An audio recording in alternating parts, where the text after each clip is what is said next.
कैसे हैं आप सब। आज हम लोग चैप्टर करेंगे, चैप्टर नंबर 5 इंग्लिश का, क्लास 7th का। चैप्टर बहुत अच्छा है, स्टोरी है एक बेस पे। इसमें दो लोग होते हैं, एक होता है एक ऑथर, ठीक है ना, और दूसरे होते हैं एक शू मेकर, ठीक है ना। और वो शू मेकर किस तरीके से अपना काम करता है, किस तरीके से अपने काम को फॉलो करता है, इतने डेडिकेशन से करता है, ठीक है ना, कि वो अपने खाने तक को भी भूल जाता है। सेम इस चैप्टर के अंदर हम लोगों को बताया गया है। तो चैप्टर थोड़ा सा लेंथी है, तो मैं आप लोगों को चैप्टर की समरी टाइप समझाऊंगा। फिर भी अगर आप लोगों को कोई वर्ड समझ में नहीं आए तो आप कमेंट बॉक्स के अंदर कमेंट कर बता सकते हैं। तो चलिए जल्दी से हम लोग इसको स्टार्ट करते हैं। देखिए, ये स्टोरी जो है यहाँ से स्टार्ट कर देता हूँ मैं। लेखक उस जूते बनाने वाले को कई सालों से, यानी कि ऑथर जो थे वो इस जूते बनाने वाले को कई सालों से जानते थे, क्योंकि उनके पिता जो थे वो इस पिता के लिए भी जूते बनाया करते थे।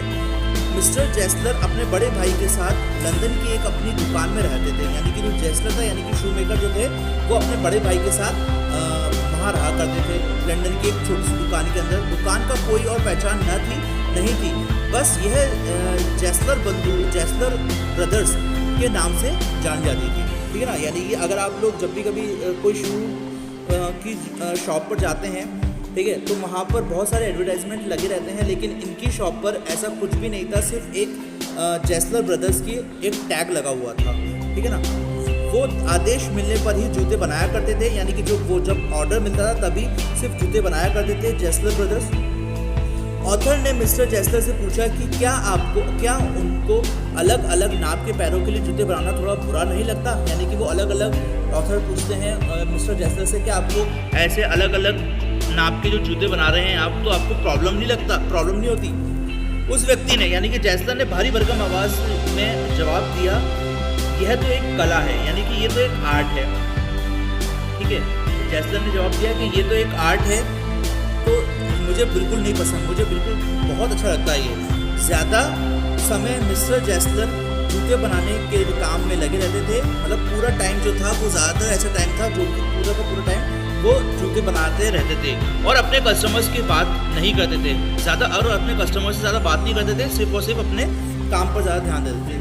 अपने साथ काम में यूज़ होने वाले हर एक सामान को उनको लगा होता, मतलब जो भी कोई इक्विपमेंट यूज़ करते थे, ठीक है ना, वो सब का सब बहुत ज़्यादा यूज़ और बहुत ज़्यादा इंपॉर्टेंट समझते थे, ठीक है ना।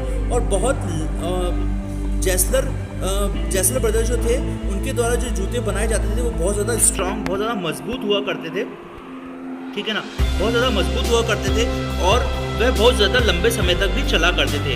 एक बार ऑथर का ये जो एक्सपीरियंस है वो थोड़ा सा अपोजिट हो गया, कि उनकी जो शिकायत थी उन्होंने मिस्टर जेस्लर से करा कि इस पर उस जेस्लर ने कहा कि उस ऑथर से ये प्रॉमिस किया, यानी कि एक बार की बात है कि मिस्टर जेस्लर के पास आए ऑथर, और ऑथर ने बोला कि मुझे इस शूज़ के अंदर प्रॉब्लम है, आप इसे कर लीजिए, इसे सही करिए, ठीक है। तो मिस्टर जेस्लर इतने अच्छे थे कि ना, उन्होंने बोला कि मैं इस जूते को बिल्कुल सही करके कर दूंगा, ठीक है ना, और अगर ऐसा कुछ हुआ तो मैं आगे से अगर फिर भी सही नहीं हो पाया तो मैं आपको आपके पैसे भी रिटर्न कर दूंगा, ठीक है। मिस्टर जेस्लर को ये दुख हुआ था कि उनके जीवन का एक बहुत ज़्यादा मुश्किल समय था, यानी कि उनके जीवन का बहुत ज़्यादा प्रॉब्लमेटिक समय था, कि उनको ये सब चीज़ें, उन्होंने बहुत अच्छे से एक तो काम किया करते थे, और उसके बाद कोई कस्टमर आकर उनको ये सब चीज़ें बोले कि यार आपने ये शूज़ थोड़ा सा मुझे अच्छा नहीं बना के दिया, तो उनको थोड़ा सा दुख हुआ कि यार मैंने ये सब चीज़ें ऐसे कैसे कर दिया, ठीक है ना। तो फिर वो क्या हुआ, एक बार जूते बनाने के आदेश देते समय, ऑर्डर देते समय, लेखक ने थोड़े से खोए हुए थे, जो जूते ऑथर जो हैं वो थोड़े से खोए हुए थे, जो जूते उस समय लेखक ने पहने थे वह उन्होंने जल्दबाजी में किसी बड़ी दुकान से खरीदे थे। यानी कि जो जूते जो उन्होंने जल्दबाजी के उन्होंने पहने थे ना, वो एक बड़ी दुकान से पहने थे। तो मिस्टर जेस्लर ने उन जूतों पर ध्यान से देखा, और जहाँ से चुभ रहा था उनको वो जूता, ठीक है ना, वहाँ से थोड़ा सा दबाया, और उदासी भरे चेहरे के साथ उन्होंने कहा कि कई बार ग्राहकों को परेशानी होती है, कस्टमर को परेशानी होती है, फिर भी बड़ी कंपनी जो है वो अपने आत्मसम्मान को मोल नहीं लेती, यानी कि वो अपने कॉन्फिडेंस को बिल्कुल भी नहीं लेती, ठीक है ना, मोल नहीं लेती। वो उसी बोलते हैं कि यार हमने ये जूते बनाए, हमारी कंपनी, हमारा ब्रांड ही जो है वो सब चीज़ है, ठीक है ना। वो अपने कस्टमर्स को काम के बजाय सिर्फ और सिर्फ एडवर्टाइजमेंट से ही अपनी तरफ खींचती हैं। इन्हीं कारणों से मिस्टर जेसलर जैसे लोग अपना जो बिज़नेस है वो खो रहे हैं, ठीक है ना। मतलब जो बड़ी बड़ी कंपनीज़ हैं वो सिर्फ और सिर्फ ये बोलती हैं कि बोले हमारे एडवर्टाइजमेंट से थ्रू वो सारा का सारा बिज़नेस चलाती हैं और बताती हैं कि है ना हमारे पास आइए और हमारे शूज़ इतने इंपॉर्टेंट हैं, ठीक है ना। और अपने और जो छोटे छोटे जो बिजनेसमैन हैं जैसे मिस्टर जेसलर जैसे, वो अपने बिजनेस को खो देते हैं। वो अपने कस्टमर्स को मतलब एडवर्टाइजमेंट के लिए बुलाती हैं, एडवर्टाइजमेंट से बुलाती हैं। और ऑथर ने पहली बार ये बातें सुनी थी, मतलब ऑथर ने ये सब चीज़ जब वो बोल रहे थे मिस्टर जेसलर, तो ऑथर ने ये सब चीज़ें पहली बार सुनी थी।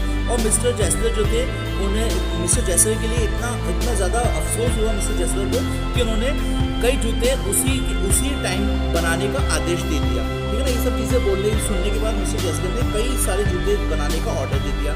कई महीनों के बाद ऑथर जो थे वो पुनः उनकी दुकान पर गए, है ना, मिस्टर जेसलर की। और मिस्टर जेसलर की उनके बड़े भाई की जगह समझकर धोखा खा गए। कुछ देर बाद उनको पता चला कि अब उनके जो बड़े भाई हैं वो इस दुनिया में नहीं रहे हैं। उन्होंने फिर से कई जोड़ी जूतों को आदेश दे दिया और उसके थोड़ी देर बाद ही विदेश जाने के लिए निकल पड़े। वहाँ से लौटने के बाद वे अपनी पसंद के जूते की दुकान पर वापस गए। इस बार मिस्टर जेसलर कुछ ज़्यादा ही उम्रदराज लग रहे थे। सिर्फ 1 साल ही गुजरा था, पर ऐसा लग रहा था कि जैसे उन्होंने एक पूरा 10 साल का सफ़र पूरा कर लिया। यानी कि कुछ टाइम गुजरा था लेकिन उन्होंने ऐसा लग रहा था जैसे पूरे 10 साल गुजर गए हों। जो कलाकार के अंत पर एक कड़वी सच्चाई के साथ मिस्टर जेसलर ने लेखक को पहचान नहीं पाए थे। यानी लास्ट का तो ऐसा हुआ कि मिस्टर जेसलर उन्हें पहचान नहीं पाए, लेकिन हमेशा की जैसे अपने आदेश के मतलब ऑथर ने अपने ऑर्डर दिया कि मुझे इतने जूते चाहिए। इस बार के जूते पहले से काफ़ी बेहतर थे, यानी कि जो पहले जूते बनाए थे ना उससे काफ़ी ज़्यादा अच्छे अभी वाले जूते थे। एक शाम को जो ऑथर थे व्यक्तिगत रूप से मिस्टर जेसलर को शुक्रिया अदा करने लगे, लेकिन दुकान के बाहर कोई नेम प्लेट नहीं दिखाई दी थी। अंदर जो था वो एक गोरा सा आदमी था, वो दिखाई दिया, ठीक है ना। अंदर एक गोरा सा आदमी था वो दिखाई दिया और उन्होंने सारे जूते हमेशा कड़वी सच्चाई थी कि पहचान नहीं पा रहे थे, लेकिन हमेशा की तरह जैसे आदेश दिया और बार जूते पर काफ़ी बेहतर थे, ठीक है ना। अंदर एक गोरा आदमी था, उस गोरे आदमी ने उन्हें बताया कि मिस्टर जेसलर की मौत हो चुकी है और उन लोगों ने वह दुकान हासिल कर ली है। उस गोरे आदमी ने आगे बताया कि मिस्टर जेसलर भूख के मारे मर गए। उन्होंने ये बताया कि वो उनकी जो डेथ हो गई है वो भूख के मारे उनकी डेथ हो गई है, ठीक है ना। उनको ये चीज़ बात बुरी लगी कि वो सारा का सारा जो अपना काम किया करते हैं वो सारा अपना पूरा काम जो था वो पूरा काम किया करते थे पूरा दिन, लेकिन वो इस टाइम पर अपना खाना वगैरह कुछ भी नहीं खा पाते थे, ठीक है ना। उन्हें इतनी ज़्यादा टेंशन होती थी काम के लिए कि वो अपना काम करते रहते थे पूरा दिन भर, लेकिन वो खाना नहीं खाते थे, इसलिए उनकी मौत हो गई। उन्होंने सारे जूते हमेशा स्वयं ही बनाए थे और मतलब खुद ही बनाए थे और कभी भी किसी को उन्हें छूने नहीं दिया था। यानी कि सारे जूते वो खुद ही बनाते थे। हमेशा उत्तम क्वालिटी के यानी कि अच्छी क्वालिटी का सामान उपयोग करते थे और आदेशों और जो ऑर्डर मिलता था उन्हें समय पर पूरा करने के लिए वे काम करते थे। दिन रात मेहनत किया करते थे और लंदन में सबसे अच्छे जूते वही बनाते थे। फिर भी वह प्रतियोगिता में हार गए थे, मतलब फिर भी वो जो कंपटीशन के अंदर वो हार चुके थे। लंदन में सबसे अच्छे जूते वही बनाते थे, फिर भी वे कंपटीशन में हार चुके थे। जो कुछ भी वे कमाते थे वह दुकान का किराया भरने में और अच्छी गुणवत्ता वाले चमड़े की खरीदने में खर्च हो जाता था। वह अपने भोजन को भी काम पूरा करने में के चक्कर में छोड़ देते, यानी कि वो अपना खाना भी अपने काम करने के चक्कर में छोड़ देते थे ताकि जूतों का समय पर तैयार किया जा सके। तो ये स्टोरी हमारी ख़त्म हुई। ये स्टोरी अच्छी थी और बताया गया कि इस स्टोरी के अंदर कि मिस्टर जेसलर जो थे वो अपने काम के प्रति कितने ज़्यादा अच्छे थे, यानी कि बहुत ज़्यादा काम किया करते थे और काम के लिए ही आखिर के अंदर काम की वजह से ही उनकी मौत हो गई। तो ये स्टोरी अगर आप लोगों को अच्छी लगी हो तो प्लीज़ मेरे वीडियो को लाइक करिएगा और अगर आपको इस वीडियो के अंदर कोई प्रॉब्लम हो तो इस वीडियो को एक बार कमेंट करिएगा, ठीक है। Thank you, have a good day.